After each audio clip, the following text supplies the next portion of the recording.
afternoon po mga kababayan, ma'am sir. This is Jam, the Filipino channel ng inyo pong lingkod. So today is August 4, 2026. Tayo ngayon ay papunta dyan sa may bagong nayon na Antipolo Rizal. At dalhin po natin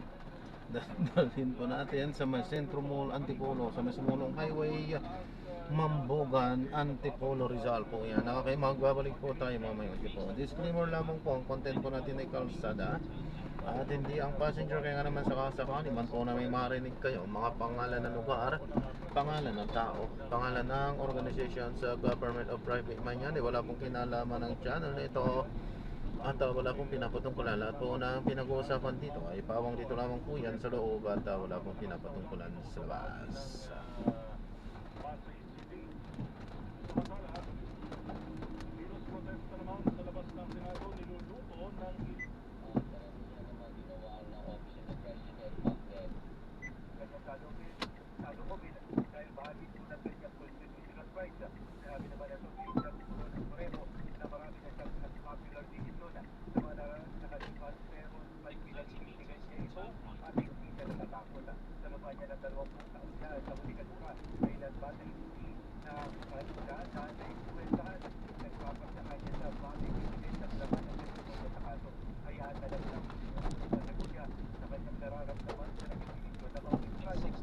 Wala naman siya natatanggap na anumang banta sa kanyang buhay, pero hindi mo rin siya natatakot.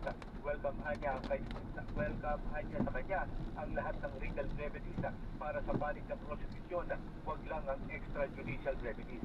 Sa panig naman ni 3rd Division Chairperson Justice Car Miranda na sinasalasan sa Tigapayan ay nakasalig sa moto ng integrity, honor at accountability. Hindi niya sila guided sa funksyon ng damdamin. At 3rd Division niya isang collegial court at doon niya silang maestrado na tumitingin sa mga ebidensya sa ilalim ng isang saligang batas.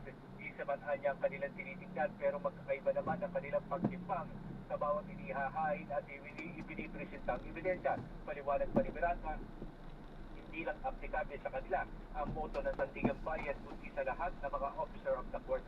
Nauna rito, naghain ng manifestation sa open court si Atty. Ramon Esquera, isa sa mga abogado ni Revilla.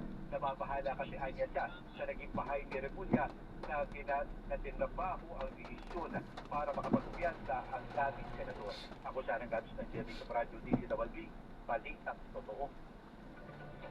Salamat Alan Gatos. At ngayon nga pong Martes, nagpapatuloy nga po ang ika-12 araw ng impeachment trial ni Vice President Sara Duterte. At Karen, habang tumatagal ang paglilitis, mas lalo po nating nakikita kung gaano kahalaga ang bawat dokumento, yung mga testimonya at bawat tanong. At marami ako lang sa tunay, nagiging interesado na yung mga taong bayan ngayon. Oo, yung mga bawat tanong po na inilalatag dito sa impeachment court. At kasama na rin doon siguro nag-a-add ng spice din, ng interest. Yung konting humor. Lalo na nito si Atty. Lorna Capuna. Nag-injection na yung rose. Tuloy lang niya yun. Okay yun.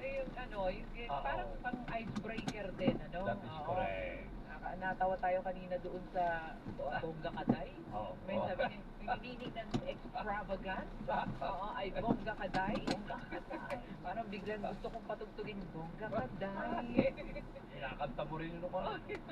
1:15 na po ngayong tanghali na asahang magbabalik ang impeachment court matapos ang lunch break. At nakatutok sa day 12 ng impeachment trial ni Vice President Sara Duterte ang ating pong kapusong si Nimpa Ravelo. Balikan natin si Nimpa. Nimpa, kamusta na dyan?